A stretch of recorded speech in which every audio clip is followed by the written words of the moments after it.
Hello, hello. I hope quarantine is treating you well. I appreciate the Disney logo that's going on in the background because I'm having a tidy up. Today we're going to talk about the A Word Season 3 because it's coming up on the 5th of May. I'm really excited. I've made loads of videos on it in the past. If you don't know what it is, it's a drama that's about an autistic kid and everything that happens around that, and it's brilliant, basically. If you've not seen it, have a Google. We're going to be doing a few things in this video, like I've even got you a cast interview, but we're going to start it off with a little, I say trailer reaction, it's not really a reaction, we're going to watch it and discuss. Okay, reacting, but you get me. Here we go. Here. Joe's back. He looks a bit older, doesn't he? We split up. Well, it split him up too.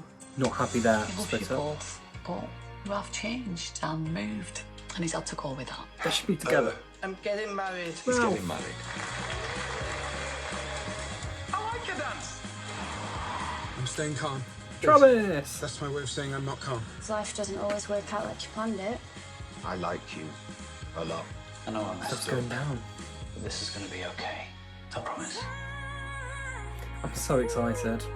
I'm so excited.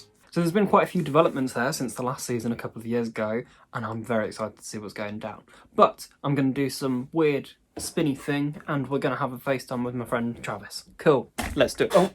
So I'm now joined by Travis. Dun, dun, dun. Well, hello there. Travis, introduce yourself. Well, hello, my name is Travis George. I was very lucky to be cast as Mark in Series 2 and 3 of BBC's The A Word, and what a wonderful experience it is. So you auditioned, what, like 4 years ago now, maybe? 3-4 years ago? Yeah, it was around, it must have been around 2016, early or mid from what my memory can describe. I was can't lie, man, I was in a really dark place. I was just starting off, finishing off high school. I knew full well I wasn't going to leave with much education in the bag. School was a really tough one for me. And I always knew that acting was what I wanted to do, but of course I had no idea how I would get into it. And of course my self-confidence at that time was so low and in the bin so much that I didn't even know if I'd even be able to do it. So any opportunity, I just thought, forget it. And my mum, I'm very lucky because I have a mum. Your mum's very, very good mum. You're too kind. I'm sure. I'll tell you said that. And she's so understanding because even before I was around, she worked with people with special needs and disabilities. So she had a deep understanding of autism anyway. And so because of that, she follows a lot of autism-based websites and like the Autism Directory and all that jazz. And we've got a lot of autistic Facebook pages as well that she follows. And while scrolling through those, she found an open call for the character of Mark in The A Word. She wasn't the only one that found that call, was she? I heard. I did hear. I humbly apologise. I applied too. It went for the best person, but it's all good. It's all good. Oh, shush yourself, boy. Anyway. I would personally recommend you. Well, Anyway, I got that open call, and I instantly said, no, there's no way. I'm not even going to try. What is the point? I'm not going to have you drive me all the way to London for an audition that I know, or at least I thought I wasn't even going to get. That's how bad the confidence was. And it took me mum quite a while that day, a good while to convince me to do it. A few weeks after that, we drove up to London, 10-15 minute audition, got to meet the wonderful Sue Tully, the amazing Jenny Frayne, and the casting director, great guy, Andy Pryor, just amazing, wonderful people. And they made the audition process, which was such a harrowing experience, as you can imagine, so wonderful. It was great. We've spoken so many times about how the entertainment world can appear to be so scary at first, but man. both of us have only had positive experiences. And whenever you talk about anything that you've done with the A Word, it's always been like everyone's doing everything to make everybody feel comfortable. Exactly. Right. That was the big thing that I was so scared about coming into this, because after I got cast and I was telling my family and some friends, they were really happy, obviously, naturally. But they were also coming with very, very blunt warnings. Yeah. You have to be careful. This is BBC, this is the big leagues. It's a cutthroat business. You make too many mistakes and you are out and they will replace you. Terrifying kind of thought process. And, there is a big stigma going on that is the case. That the industry will chew you up and spit you out. that was nowhere near what my experience was. From the audition process to the after party, every single person I met was so kind, caring, generous, understanding, and loving. The entire cast and crew were, I know it's generic to say, but it's 100% true. They treated each other like family, brothers and sisters. The proper cliche. The proper It was, cliche. but that was that's the only way to describe it. They were all for this common goal. It wasn't a job to them. They were all so passionate about making every single scene work. I think and it was beautiful. I think as well the A Word helps because, of course, the National Autistic Society were quite involved with the A Word at all stages. Yeah. So for them to help bring everything together, I'm sure it was just a natural union there. So, of course, you are autistic yourself. I am, yeah. And you are one of the few people that on screen has got to play an autistic character whilst being autistic yourself. I'm still wrapping my head around that. Because you know me, we've done talks together. I've been lucky enough to share the stage with you on multiple occasions. Great experience, by the way. Hopefully again. And I hope so, my good sir. And, you know, I've had a few words hurled my way, inspiration, pioneer, things like that. But you are. I still try to wrap my head around that. And there are some days where I think, you know, why me? Why out of all the people who auditioned, including yourself, why was I chosen? And every day, not a day goes by when I don't thank everyone on the A Word for the opportunity they gave me, because they changed my life and saved it in some way. The experience I had on the A Word on both series molded me into who I am today and who I want to be.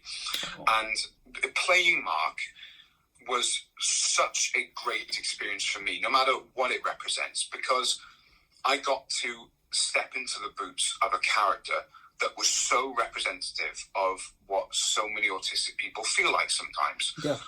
Peter Bowker, it speaks for his writing.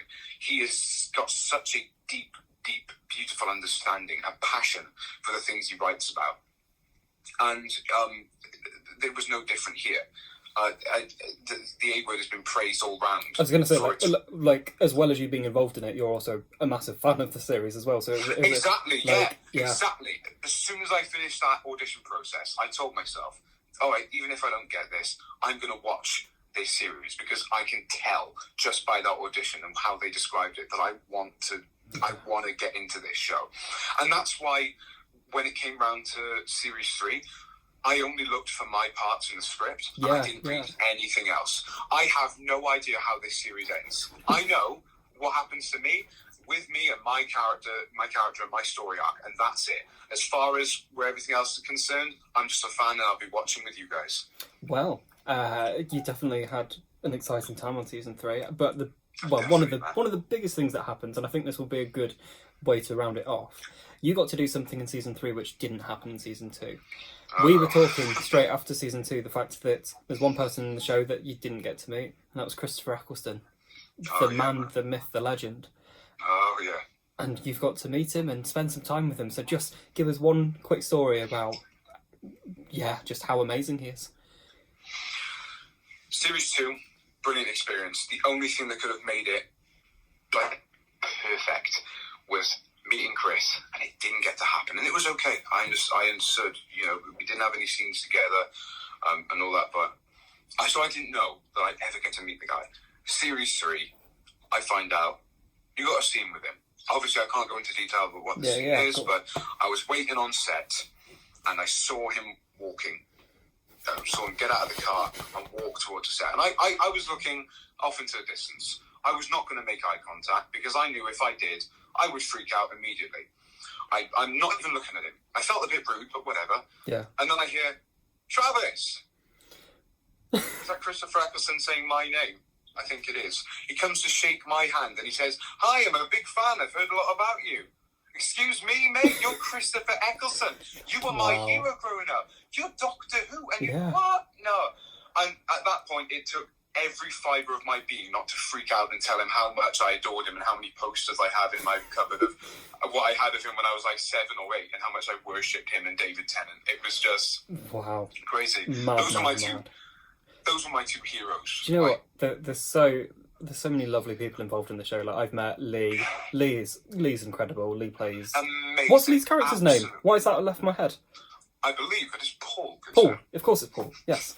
I have to know. That's the Yeah. problem. I have to know. Yeah, there's so many lovely people involved in the show. Of Oh, course, yeah. yourself being included. But we're all just so excited for season 3 now, and it's starting on the 5th of May. The 5th of May, good sir. 5th of May on BBC One. But luckily, it's season 1 and 2 are both available on iPlayer currently, aren't they? Yes, they are. So indeed. we've got time to go and binge, and I'm going to have a re-binge. You said you're going to possibly have a re-binge as well, aren't you? I have to, without a doubt. As a fan of the show, Yeah. I'd be a disservice if I didn't. Exactly. Don't know about international viewing. I don't know if you know anything about international viewing. I haven't got a clue about that. I have had a few, because I've been checking the comments on the new trailer that dropped yesterday, or a few days ago, whenever this goes out. And there are a few people on that side of the pond area. I think really BBC intrigued. America, but I don't know. And I hope maybe so. maybe season 1 and 2 are on BritBox, but I don't know. Go and check it out if it is there. But yeah, cool. Right. Well, thank you very much for joining and having a chat. Thank you, good sir. Maybe if everybody likes it again, we could hear from you at the end of the season once we can actually discuss what happens. Honestly, I have had these things in my mind. I've been dying to tell the whole world all these for ages. I would love that opportunity, Con. It's been a pleasure, man. Well, let's make it happen then. Cool, right. Well, thank you very Please. much for joining on Spinning Back and pretending I didn't film this after the FaceTime call. How lovely is Travis? Great guy. So that's it. I hope you're really excited about the A Word. I'm extremely excited. There's many ways you can find it. Let me know if you've watched it before. Let me know if you didn't even know about it and go and have the research, etc. Cool. I'll leave it there. Thanks for watching. Bye.